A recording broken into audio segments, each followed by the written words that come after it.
Sejam bem-vindos a mais um episódio do nosso podcast E Se Fosse Você? E hoje vamos tratar de família e sucessões, que também é um tema que para a gente é muito importante, porque faz link com o planejamento patrimonial, com o empresarial e a gente também ajuda as famílias, quando não é litigioso, a resolver as causas de família. A gente entende muito da parte de regime de casamento e isso também é estratégico. E hoje nossa entrevistada vai ser Kiara Maia, minha sócia, especialista em direito de família e sucessões. E como é a nossa proposta? Trazendo vários casos práticos para que vocês consigam entender o porquê de se preocupar com os contratos ligados a direito de família, com o inventário e com o regime de casamento. Boa tarde, Kiara, seja bem-vinda. Olá, é um prazer falar com vocês, ouvintes maravilhosos.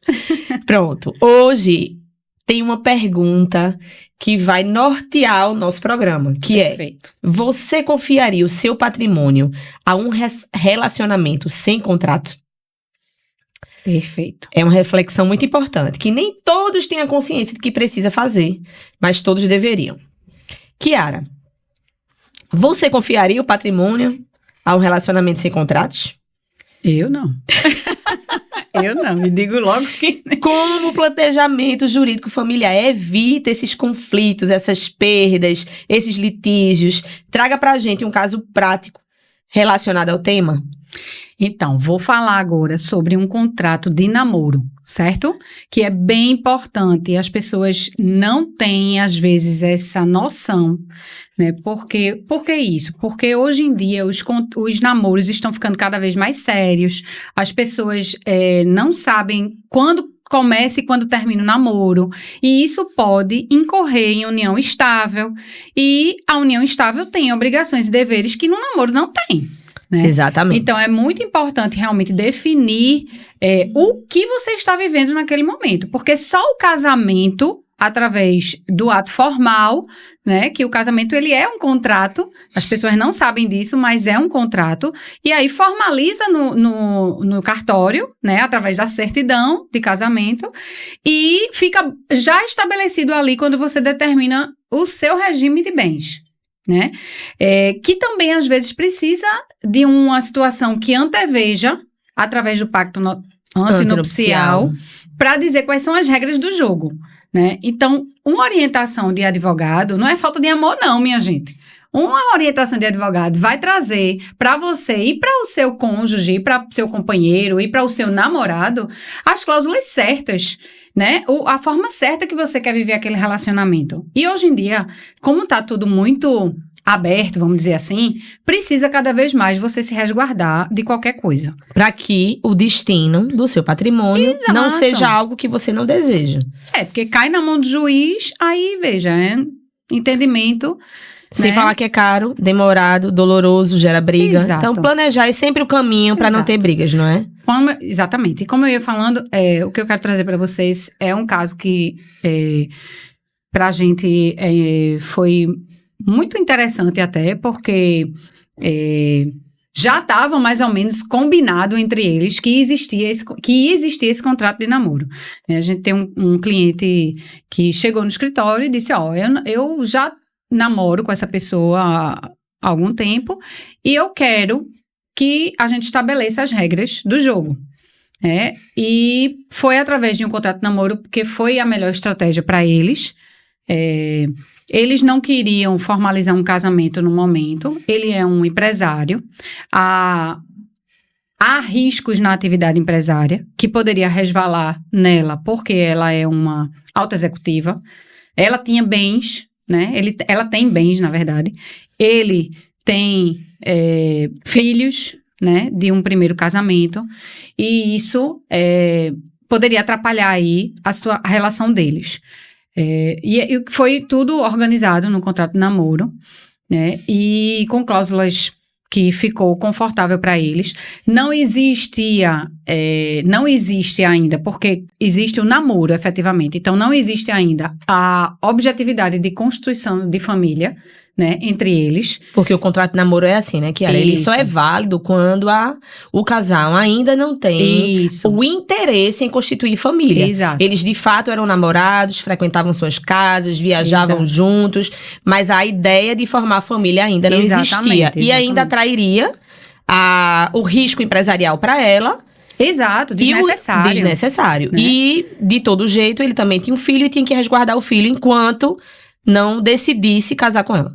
Exatamente. E existe também nesse contrato as cláusulas em relação à parte sucessória, porque isso é importante também você observar, né? Não existe constituição de família, mas cada um tem uma atividade empresarial e o outro tem bens.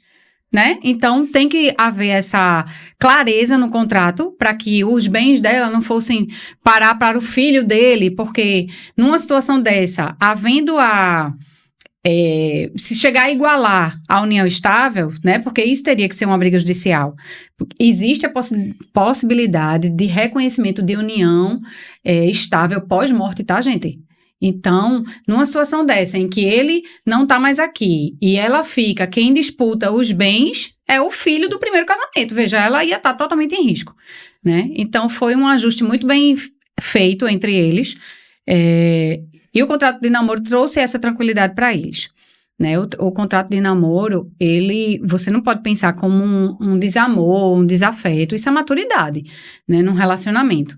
E quanto mais cedo você tiver essa clareza, melhor, né? Então, quer dizer que um namoro pode virar herança? Com certeza.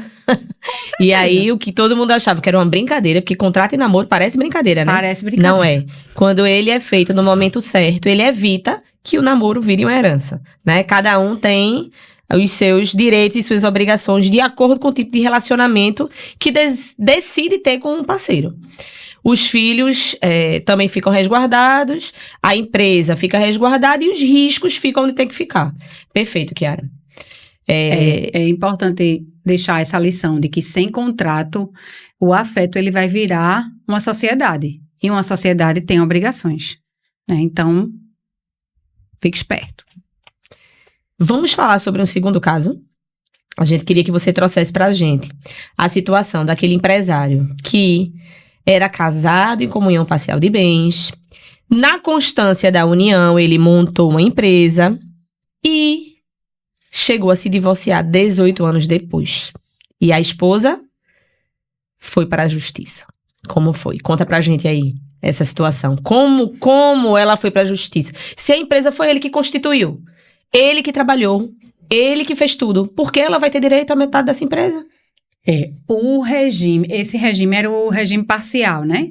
O regime parcial, ele tem uma premissa de que o que é meu é meu antes do casamento, né? E o que é nosso a partir do casamento. Quando você não quer que essa situação interfira no seu patrimônio que você já tem, seja empresa, seja imóveis, você tem que colocar o regime certo, né? O regime certo, aí, no caso, era o regime de separação de bens, porque você ia resguardar o que era seu. Se vocês constituíssem, né? Se o casal constituísse o bem durante o patrimônio e quisesse colocar no nome do casal, era um ajuste. Ou seja, se ele quisesse comprar um patrimônio na constância da união, do casamento. Exatamente. Tá. Porque quando vai para o regime de comunhão parcial, ele vai para a regra geral, né? E as pessoas acham que o que já tinha antes e as pessoas acham que o que foi construído, mesmo que tenha trabalhado a vida toda, mas isso fui eu que comprei, isso fui eu que paguei do meu dinheiro e tal. Mas se é na constância da união, do casamento em si, com a comunhão parcial, não tem mimimi. Vai ser dividido entre os dois. É questão de lei, né? Não tem o que discutir. Não pode, exatamente. Que a gente escuta bastante isso no escritório. Mas fui eu que constituí, porque ela tem direito à metade. Exatamente. E aí, nesse caso, o que aconteceu? Era esse regime, e aí ele deixou na mão da justiça. Né? Não resolveu antes, não se planejou antes, né? Que é uma coisa que a gente traz muito no nosso escritório. E o juiz foi quem decidiu a vida dele, porque não era mais casal, né? E ele teve que se dividir, sim, parte da empresa com a ex-companheira, né? Ele teve que pagar, ou ele pagava, era assim, ou ele pagava a parte dela, ou ele dividia com ela, né? Então, ele ficou completamente desolado com essa situação, porque não esperava que isso fosse acontecer, mas deixou na mão da justiça resolver, né? Quem não planeja, né, acaba ficando na mão da justiça. Exatamente. A decisão sobre o seu patrimônio. Porque também o juiz reconheceu, como ele não era efetivamente casado, né, era uma união estável. O juiz, ele reconheceu a união, né? E quando reconhece a união, tem essa divisão, entendeu?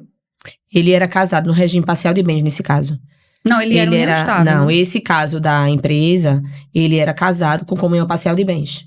E aí, o efeito é o mesmo da união estável, porque a união estável, quando você não porque são muitos casos, né? A pessoa acaba isso com o anterior. Confundindo. Mas eu tô só fazendo essa correção.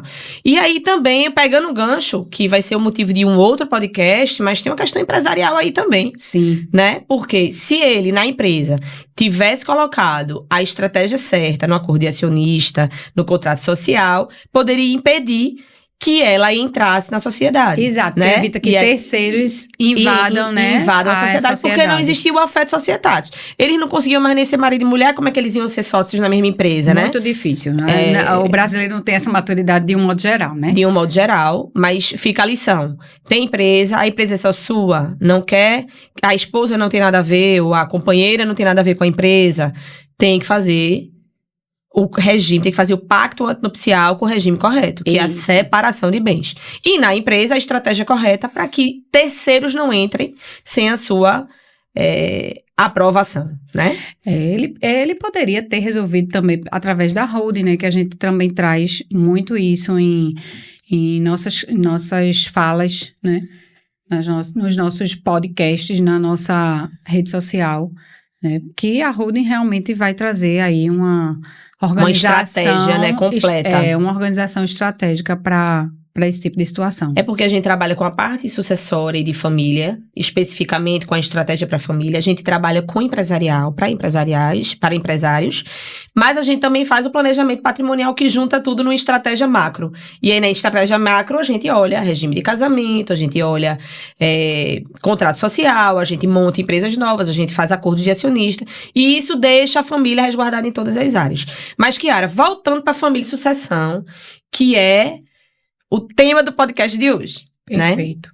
Tu já trouxe aqui pra gente da necessidade do contrato de namoro quando não há o interesse do casal de constituir família, para que traga segurança para a família de cada um e para as empresas e para o patrimônio.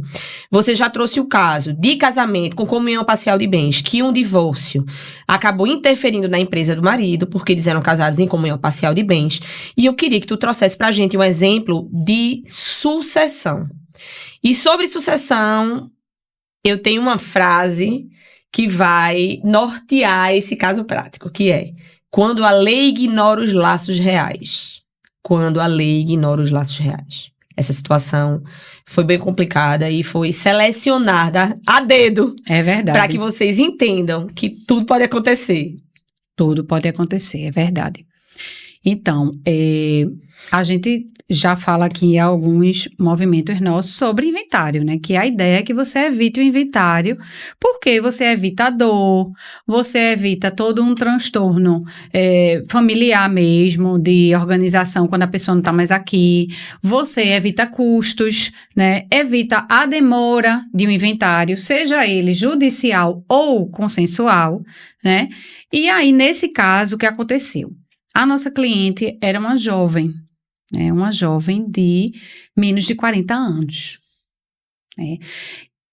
Quem é que com menos de 40 anos vai achar que vai morrer e tem que organizar bens, né? Veja, minha gente, o que tem mais acontecido hoje em dia é jovens virando bilionários, virando ricos, não? Né? Os novos ricos. E isso precisa ser pensado sim. Né? Cada vez mais cedo, Cada né? vez mais cedo, exatamente. Porque a gente não sabe, verdadeiramente a gente não sabe a hora que a gente vai morrer. Isso é um ponto muito importante para todo mundo colocar na cabeça. E essa menina, ela acabava que ela ajudava em casa, né? Ela dividia apartamento com uma pessoa muito querida da família dela. Mas, e tinha muito a voz dela na família toda, era que tudo dela ia ser dessa prima, dessa pessoa que estava com ela.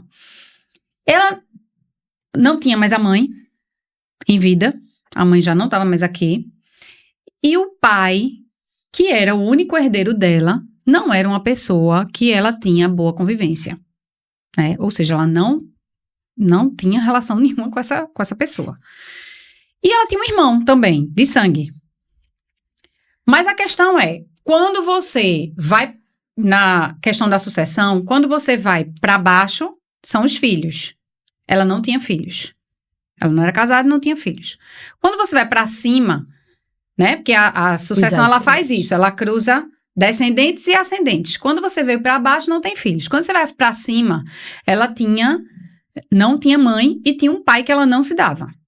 E ela vivia com a outra pessoa que a pessoa criou, não foi? Tinha uma mãe de criação. Uma pessoa que ela amava, assim, realmente como se fosse a mãe dela. E o irmão não herda nessa situação, né? Não herdaria nessa situação, porque o pai assumiu, né, a herança. Em tese, a lei diz na linha sucessória, primeiro os filhos, exatamente. depois Apesar os pais. dela se dar bem com o irmão, mas não era a pessoa que herdaria. E a vontade dela não era nem o pai, nem o irmão, era a prima. E essa pessoa que ela sempre considerou como a mãe dela, depois que a mãe dela faleceu, né? Na verdade, ela nem conheceu a mãe, né? E a situação ficou cada vez pior. O que é que a gente fez? A gente reuniu a família, conversou e resolveu por acordo. Porque se fosse para a letra de lei, esta mãe de criação estaria completamente desamparada, porque ela não ia ter mais onde morar. A verdade é essa, né? Essa prima, que é a pessoa que ela amava e que queria deixar as coisas organizadas para ela, como ela amava como irmã, né? Era uma pessoa, assim, era uma relação socioafetiva mesmo, né? De irmã. Ela teria que dividir os bens dela com esse pai, né? A parte que cabia a ela. Ela dividia, só fazendo um adendo, porque ela pagava junto, né? Elas compravam junto, elas compravam junto, apartamento, compraram junto. Como elas moravam juntas desde sempre, tudo elas dividiam, né? Era um carro que elas tinham, era um apartamento. Então, todo esse patrimônio que ela construiu, que era para ficar com a prima, não ia ficar. Né? Pelo menos metade iria pro pai, ia ficar metade, ia ficar com uma pessoa que ela não queria, né? Que ela não tinha laço afetivo. Tinha laço nenhum, exatamente. Nem em consideração, assim. Isso ficou muito forte, né, pra gente na época.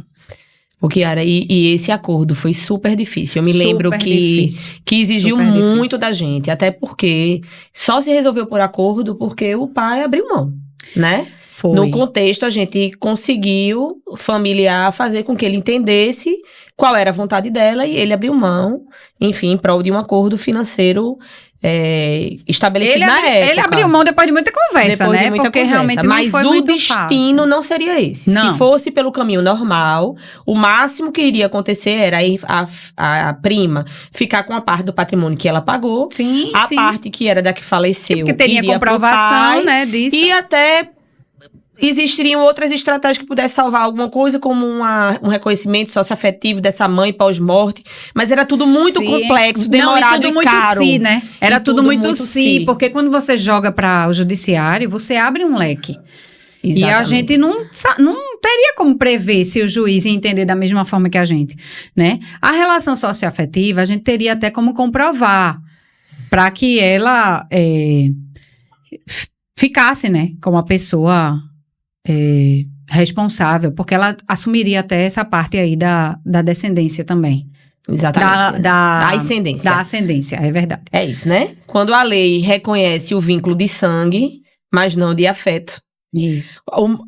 A menos que você escreva isso em vida, não adianta de nada. Ela teve, graças a Deus, a prima dela e a mãe dela de criação tiveram uma grande bênção Foi. Porque a gente conseguiu resolver por acordo. Mas isso poderia ter virado uma grande litígio. Ela poderia ter organizado previamente, como a gente fala, né, sempre. Isso é uma voz nossa muito forte no Lima e Maia, né, de que se você se organiza previamente, você consegue evitar isso, porque ela tinha várias formas. Ela poderia ter feito um testamento, uma doação, um protocolo familiar, ter escriturado essa questão da socioafetividade. Ela poderia ter feito uma holding familiar, entendeu? Então, tudo isso eram meios que poderiam ter evitado. Mas, infelizmente, o brasileiro ainda trabalha muito com aquele apaga-fogo, né? E ela tinha menos de 40 anos. Então, o alerta aqui é para realmente os novos também, né?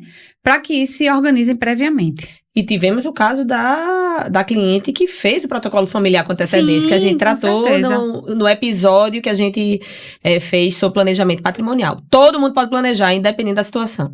Isso, Perfeito. E não tem... É muito caro. Não, minha gente. O planejamento cabe no bolso da forma, no orçamento familiar, da forma que couber para sua família. Tudo é planejado, tudo é pensado da melhor forma, da melhor estrutura para você, para sua família. E aí vem a pergunta, né? E se fosse você, como você queria que a sua irmã de criação fizesse? E você vai fazer como com as pessoas que você ama? É sobre isso. Kiara, qual é a grande lição que a gente tira de todos esses casos que a gente tratou hoje? A gente não pode deixar a deriva. A gente não pode deixar na mão do judiciário coisas que a gente pode organizar com antecedência, né? Eu acho que isso é a grande lição que a gente leva, porque, assim, tudo que for organizado em contrato, né? Com inteligência jurídica envolvida, né? Com calma, né? Com estratégia. Com certeza é o melhor caminho. É o melhor caminho. E para mais casos desse, sigam a gente nas redes sociais, que é o @limaemaia.adv. Sigam a gente aqui, né? Curte o vídeo. Curte o vídeo. E faz com que a gente leve esses casos cada vez mais ao conhecimento do público, né? Se inscreve no nosso canal.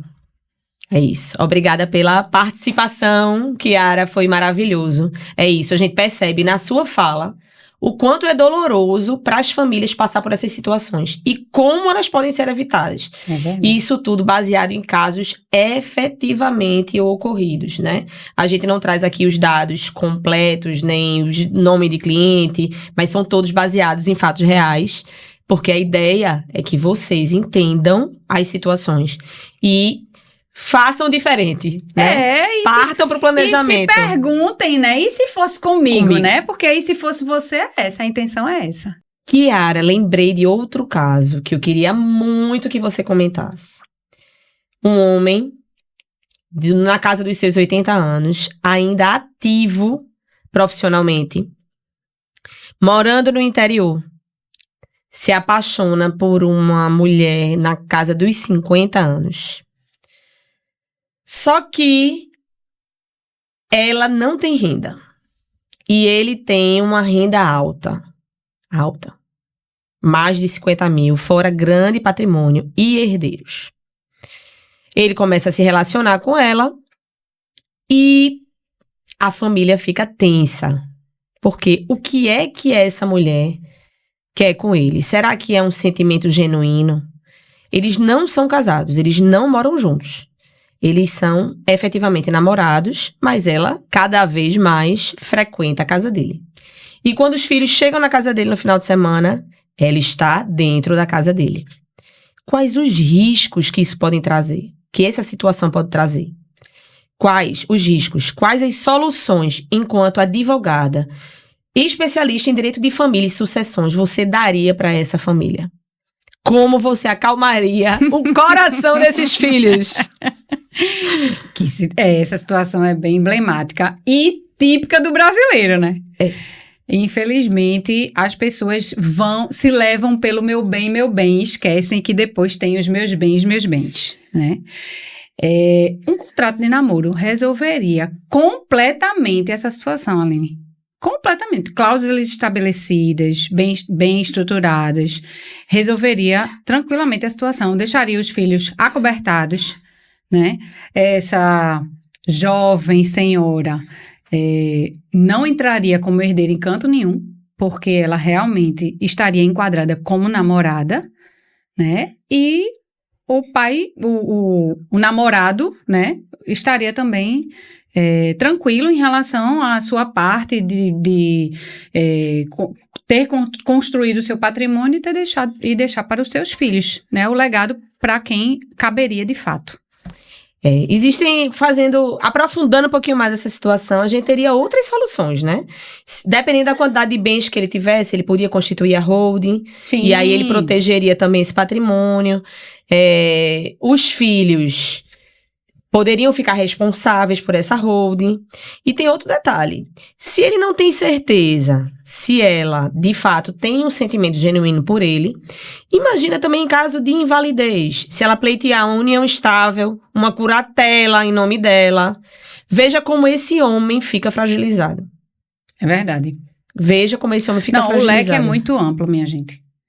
Não fazer nada é deixar na mão da sorte. Mas nesse caso em específico não foi feito nada, né? Infelizmente. Não foi feito nada. A gente conversou, já trouxe a realidade, mas a pessoa ainda tem dúvida. Acho que, na verdade, tem um certo medo de ser deixado. De ser deixado, porque como já são pessoas de idade mais avançada, né? Fica aquela questão do... Não quero ficar mais só. Dependência emocional. Dependência emocional também. Dependência emocional. É verdade. E tem outro detalhe. Esse contrato de namoro, ela aceitando assinar, seria uma prova de que ela, de fato, tinha boas intenções com ele. É verdade. Seria uma forma até dele testar se, de fato, ela tá com ele porque gosta ou porque tem interesse no patrimônio. É verdade. Mas como um filho chega pra conversar sobre isso com o pai? Como? E se fosse você, filho nessa situação, como você agiria, né? Advogadas, especialistas em direito de família, contrato para acordos, que tem facilidade com acordos, que conversa bem, Exato. Pode ser um bom caminho para lhe ajudar a convencer o seu pai a fazer... Isso é uma coisa muito importante a ser dita, porque às vezes os filhos não sabem como conduzir, porque não tem essa abertura, né? Mas se consegue chegar em algum momento num escritório de advocacia, que seja acolhedor, que entenda o caso da família, que consiga trabalhar essa questão da conversa, sai, resolve, vai por mim. Só não pode deixar de fazer, né? É verdade. Só não pode deixar de fazer, pelo menos de tentar fazer algo pelo seu pai. E, como eu disse, é mais do que só patrimônio. Tem a questão da invalidez, tem a questão de uma necessidade de uma curatela. Isso. E as pessoas não têm consciência de como pode acabar um relacionamento sem contrato. Porque quando está apaixonado, é meu bem, meu bem. Quando não tá mais, vira uma guerra. Eu queria trazer também ainda um ponto importante, porque as pessoas podem pensar assim, e se eles quiserem casar? Só casar? Pode. O regime aí vai ser obrigatório de separação, porque existe o separação total e existe o separação obrigatória. Só que, na questão do falecimento, né, o cônjuge... Ele passaria, nesse caso não, né? Porque ele não é herdeiro, nesse caso. Separação obrigatória, ele não é herdeiro. Poderia ser uma opção, então. Mas tem outro detalhe. Já foi flexibilizado. O STF flexibilizou. E se o idoso quiser casar em outro regime, ele pode. Antes era separação obrigatória e não tinha choro nem chorumelas. Mas agora já pode mudar o regime. Então, mesmo que eles resolvam casar, tem que ficar de olho. E você, até o próximo episódio. Não deixe de nos acompanhar.